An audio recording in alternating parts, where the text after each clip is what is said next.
BJP. സംസ്ഥാന vice president Shobha സുരേന്ദ്രന്റെ വീടിന് സമീപം സ്ഫോടക വസ്തുക്കൾ പൊട്ടിത്തെറിച്ചതിൽ സർവത്ര ദുരൂഹത. പഹൽഗാം ആക്രമണത്തിന്റെ നടുക്കത്തിലാണ് കേരളവും. അതിന് പിന്നാലെയാണ് ഈ സംഭവം എന്നുള്ളത് എല്ലാവരെയും ഭയപ്പെടുത്തുന്നുണ്ട്. അതായത് ശോഭാ സുരേന്ദ്രനെ ലക്ഷ്യം വച്ചുകൊണ്ട് ആരെങ്കിലും തുനിഞ്ഞിറങ്ങിയതാണോ ഇതിന് എന്നുള്ള ചില ദുരൂഹതകൾ ഇക്കാര്യത്തിൽ ഉണ്ട് എന്നാണ് ബി.ജെ.പി. വൃത്തങ്ങളിൽ നിന്ന് പുറത്തുവരുന്ന വിവരങ്ങൾ. എതിർവശത്തെ വീടിന്റെ ഗേറ്റിനോട് ചേർന്നാണ് അജ്ഞാതർ ഏറുപടക്കം പോലെ തോന്നിക്കുന്ന സ്ഫോടക വസ്തു എറിഞ്ഞത്. ശോഭയുടെ വീടാണെന്ന് കരുതി എറിഞ്ഞതാണോ എന്ന് പോലീസ് പരിശോധിക്കുന്നു. 2 തവണ ഉഗ്രശബ്ദത്തോടെ പൊട്ടിത്തെറിയുണ്ടായി. ബൈക്കുകളിലെത്തിയ 4 പേരാണ് പിന്നിലെന്ന് സൂചനയുണ്ട്. ബി.ജെ.പി. സിറ്റി ജില്ലാ പ്രസിഡന്റ് ജസ്റ്റിൻ ജേക്കബ് അടക്കം നേതാക്കളും പ്രവർത്തകരും വിവരമറിഞ്ഞ രാത്രി തന്നെ ശോഭാ സുരേന്ദ്രന്റെ വീട്ടിലെത്തിയിരുന്നു. വെള്ളിയാഴ്ച രാത്രി 10:45 അയ്യന്തോൾ ഗ്രൗണ്ടിനടുത്തുള്ള വീടിന് സമീപമാണ് ഈ സംഭവം ഉണ്ടായിരിക്കുന്നത്. അയ്യന്തോളിലെ ശോഭയുടെ വീടിന് മുന്നിൽ ഇന്നലെ രാത്രി 10:45 സംഭവം. ശോഭ അടക്കമുള്ളവർ വീട്ടിൽ ഉണ്ടായിരുന്നു. ഉഗ്രശബ്ദം കേട്ട പുറത്തിറങ്ങി നോക്കിയപ്പോഴാണ് പടക്കം എറിഞ്ഞത് എന്നത് വ്യക്തമായത്. നൂല് കെട്ടിയ നിലയിലുള്ള ഏറുപടക്കമാണ് എറിഞ്ഞത് എന്നാണ് വിവരം. ബൈക്കിലെത്തിയവരെ തിരിച്ചറിഞ്ഞിട്ടുമില്ല. ഏറുപടക്കമായതുകൊണ്ട് തന്നെ ഭയപ്പെടുത്തുക എന്നതാണ് ലക്ഷ്യം എന്നുള്ളത് വ്യക്തവുമാണ്. അതിനപ്പുറം നാശനഷ്ടം ഉണ്ടാക്കുക എന്ന ലക്ഷ്യവും അക്രമികൾക്കില്ല എന്ന് വ്യക്തം. എന്നാൽ എന്തിന് എറിഞ്ഞു എന്നതാണ് ഉയരുന്ന ചോദ്യം. എസ്.പിയുടെ നേതൃത്വത്തിൽ പോലീസ് സംഘം പരിശോധന നടത്തി. ആക്രമണത്തിന്റെ പ്രകോപനം എന്തെന്ന് വ്യക്തമല്ല. CCTV ദൃശ്യങ്ങളടക്കം പരിശോധിക്കുന്നുമുണ്ട്. പേടിപ്പിക്കലുകളിൽ വാടി വീഴുന്നവരല്ല തങ്ങളെന്നും ഭയപ്പെടുത്താനാകില്ല എന്നും ശോഭാ സുരേന്ദ്രനും വ്യക്തമാക്കി. സംഭവത്തിൽ ഗൂഢാലോചനയുണ്ട്, അന്വേഷണം വേണമെന്ന് ബി.ജെ.പി. ആവശ്യപ്പെട്ടു. തൃശൂരിലെ ബി.ജെ.പി. നേതാക്കളുടെ വീടുകൾക്ക് സുരക്ഷ ഒരുക്കാൻ പോലീസ് തീരുമാനിച്ചു. ശബ്ദം കേട്ട എല്ലാവരും പുറത്തേക്ക് വന്നു നോക്കി.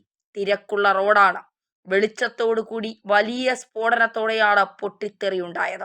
കൃത്യമായ അന്വേഷണം നടത്തണമെന്നും ശോഭാ സുരേന്ദ്രൻ പറയുന്നു. ചെറിയ കാര്യമല്ല സംഭവിച്ചത്. മറ്റൊരു പ്രശ്നവും ഇവിടെയില്ല.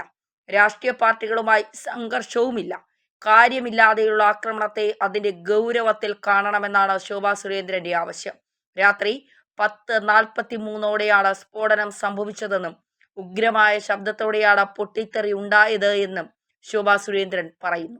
വീട് ലക്ഷ്യമാക്കി എറിഞ്ഞുവെന്നാണ് മനസ്സിലാകുന്നത്. കാരണം വീട് മാറി എറിയുകയായിരുന്നുവെങ്കിൽ ഇടത്തോട്ടോ വലത്തോട്ടോ മാറി എറിയാമായിരുന്നു. ഇത് വീടിന്റെ ഗേറ്റിന് കൃത്യമായി എറിയണമെന്ന നിർബന്ധമില്ലേ എന്നും അവർ പറഞ്ഞു. 10:43 ആ സമയത്ത് ഒരു പൊട്ടിത്തെറിയുണ്ടായി. ആ സമയത്ത് ഞാൻ അടുക്കളയിലായിരുന്നു. ഓടി പുറത്തു വരുമ്പോൾ മുന്നിലെ 2 വീട്ടുകാരും പുറത്തിറങ്ങി. ഈ പരിസരത്തെല്ലാം കേൾക്കുന്ന രീതിയിൽ വലിയ ശബ്ദത്തിലാണ് പൊട്ടിത്തെറി ഉണ്ടായത്. ഇത് വളരെ തിരക്കുള്ള ധാരാളം വാഹനങ്ങൾ അങ്ങോട്ടും ഇങ്ങോട്ടും പോകുന്ന ഒരു വഴിയാണ്. കളക്ട്രേറ്റിന് അടുത്താണ്. അത്രയും തിരക്കുള്ള വഴിയായതിനാൽ പല ബൈക്കുകളും കുറച്ച് മാറി കാറുമെല്ലാം ഉണ്ടായിരുന്നിടത്താണ് ഈ ശബ്ദമുണ്ടായെന്ന് അടുത്തുള്ള കുട്ടികളൊക്കെ പറഞ്ഞത്. പോലീസ് വന്ന് ചുറ്റുമുള്ള വീട്ടുകാരോട് മൊഴിയെടുത്തിട്ടുണ്ട്. അതിനുശേഷം എന്നെയും കണ്ട് സംസാരിച്ചു. ബി.ജെ.പി. ഉപാധ്യക്ഷയാണ് ശോഭാ സുരേന്ദ്രൻ. സ്ഫോടക വസ്തു പൊട്ടിത്തെറിച്ച വീട്ടിലുള്ളവർ പൊതുപ്രവർത്തനമോ മറ്റോ ഉള്ള വീട്ടുകാരല്ല. ആസൂത്രിതമായി ചെയ്തതാണ്. വീട്ടിൽ എൻ്റെ കാർ ഉണ്ടായിരുന്നില്ല. ആ വീട്ടിൽ വെള്ളക്കാർ ഉണ്ടായിരുന്നു. വെള്ളക്കാറുള്ള വീടാണെന്നാകും പിന്നിലുള്ളവർ പറഞ്ഞിട്ടുണ്ടാകുക. അങ്ങനെ മാറിയതാകാമെന്നാണ് ശോഭാ സുരേന്ദ്രൻ പറയുന്നത്. CCTV ദൃശ്യങ്ങളടക്കം കേന്ദ്രീകരിച്ച തൃശൂർ സിറ്റി പോലീസ് കമ്മീഷണറുടെ നേതൃത്വത്തിൽ അന്വേഷണവും ആരംഭിച്ചു. സംശയകരമായ രീതിയിൽ രാത്രി ഒരു കാർ കണ്ടതായി പ്രദേശവാസികൾ പോലീസിന് മൊഴി നൽകിയിട്ടുമുണ്ട്. സംഭവശേഷം പോലീസ് സ്ഥലത്തെത്തി. പാർട്ടി പ്രവർത്തകരും എത്തിയിട്ടുണ്ട്. ഈ കൃത്യം നിർവഹിച്ച ആളുകളെ കണ്ടെത്തണമെന്നാണ് ആവശ്യം. വീട് ലക്ഷ്യമാക്കി എറിഞ്ഞുവെന്നാണ് മനസ്സിലാക്കുന്നത്. കാരണം വീട് മാറി എറിയുകയായിരുന്നു എങ്കിൽ ഇടത്തോട്ടോ വലത്തോട്ടോ മാറി എറിയാമായിരുന്നു. ഇത് വീടിന്റെ ഗേറ്റിനെ കൃത്യമായി എറിയണമെന്ന നിർബന്ധത്തിൽ എറിഞ്ഞതാണ് എന്നാണ് ശോഭാ സുരേന്ദ്രൻ പറയുന്നത്. അതായത് ഒരു ആക്രമണത്തിന് കേരളത്തിലും സാധ്യതയുണ്ടോ എന്ന് സംശയിക്കേണ്ടിയിരിക്കുന്നു എന്നുള്ളതാണ്. പഹൽഗ്രാമിലെ ആക്രമണത്തിന് തിരിച്ചടിക്കാൻ ഇന്ത്യ തയ്യാറായി നിൽക്കുന്ന സമയം. ആ സമയത്ത് കേരളത്തിലെ ഒരു BJP നേതാവിൻ്റെ വീടിന് മുന്നിൽ, അല്ലെങ്കിൽ വീടാണ് എന്ന് കരുതി തൊട്ടടുത്ത് സ്ഫോടക വസ്തുക്കൾ എറിഞ്ഞതിൻ്റെ ലക്ഷ്യം എന്തായിരിക്കും? മുഴുവൻ ദുരൂഹത നിറഞ്ഞു കിടക്കുകയാണ്. കേരളത്തിലും ഇതിൻ്റെ വേരുകൾ ഉണ്ടോ? കേരളവുമായി ബന്ധപ്പെട്ട ആരെങ്കിലും എവിടെയെങ്കിലും ഇരുന്ന ഇത്തരം പദ്ധതികൾ, അക്രമവുമായി ബന്ധപ്പെട്ട പദ്ധതികൾ ആസൂത്രണം ചെയ്യുന്നുണ്ടോ? PC ജോർജ് പല തവണ ഇതേക്കുറിച്ച് പറഞ്ഞതാണ്. മാത്രമല്ല CPMൻ്റെ നേതാവ് P ജയരാജൻ ഉൾപ്പെടെയുള്ളവർ പറഞ്ഞതാണ്, കേരളം തീവ്രവാദത്തിൻ്റെ ഹബ്ബായി മാറുകയാണ്. കേരളത്തിൽ ചോദിക്കാനും പറയാനും ആരുമില്ല. ആർക്കും എവിടെ നിന്നും വന്ന എന്ത് പദ്ധതികൾ വേണമെങ്കിലും തയ്യാറാക്കാം, എന്തും എങ്ങനെയും ചെയ്തിട്ട് പോകാം. നമ്മൾ കണ്ടതാണ് വിജയകുമാറും മീരയെ എന്ന് പറയുന്ന ഒരു ഡോക്ടറും ബിസിനസ്സുകാരനും, ഇന്ദ്രപ്രസ്ഥം ഓഡിറ്റോറിയത്തിൻ്റെ ഉടമയെ ആ വീട്ടിൽ നിന്ന് ഒരു അന്യസംസ്ഥാന തൊഴിലാളി അതിക്രൂരമായി കൊലപ്പെടുത്തിയത്. കാരണം പറയുന്നത് നിസ്സാരമാണ്. വിശ്വസിക്കാൻ പോലും കഴിയാത്ത കാരണങ്ങളാണ് പറയുന്നത്.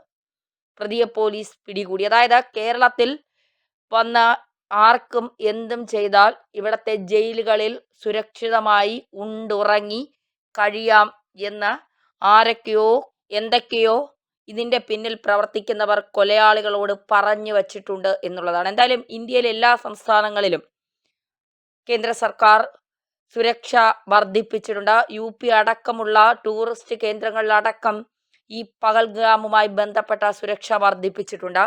കേരളത്തിലും നമ്മൾ സുരക്ഷിതരായിരിക്കണം എന്നുള്ളതാണ് ശോഭാ സുരേന്ദ്രന് നൽകിയ ഈ താക്കീതിലൂടെ പറഞ്ഞ് മനസ്സിലാക്കി തരുന്നത്. അതോ BJP നേതാക്കളെ മാത്രം ലക്ഷ്യം വച്ചുകൊണ്ടുള്ള ആരുടെയെങ്കിലും പദ്ധതികളാണോ ഇത് എന്നുള്ള ചോദ്യവും ഉയരുന്നുണ്ട്. എന്തായാലും സംഭവത്തിൽ സർവത്ര ദുരൂഹത തന്നെയാണ്. ആരെങ്കിലും കൊട്ടേഷൻ നൽകിയിട്ടുണ്ടോ ശോഭയെ തീർക്കാനായി? ഉന്നം ശോഭാ സുരേന്ദ്രൻ തന്നെയായിരുന്നു. പക്ഷെ ലക്ഷ്യം മാറിപ്പോയി എന്നത് മാത്രമാണ്. വെള്ളക്കാറായിരുന്നു പറഞ്ഞു വിട്ടവർ ഐഡന്റിഫൈ ചെയ്യാനുള്ള കാരണമായി പറഞ്ഞത്. പക്ഷേ ആ കാർ അന്ന് ശോഭാ സുരേന്ദ്രൻ്റെ വീട്ടിൽ ഇന്നലെ ഇല്ലായിരുന്നു. ആ കാർ തൊട്ടടുത്തുള്ള ഒരു വീട്ടിൽ വെള്ളക്കാർ ഉണ്ടായിരുന്നു. ആ വീടാണ് എന്ന് കരുതിയാണ് അക്രമികൾ ഈ സ്ഫോടക വസ്തുക്കൾ എറിഞ്ഞത് എന്നുള്ളതാണ്. എന്തായാലും അന്വേഷണം ആരംഭിച്ചിട്ടുണ്ട്.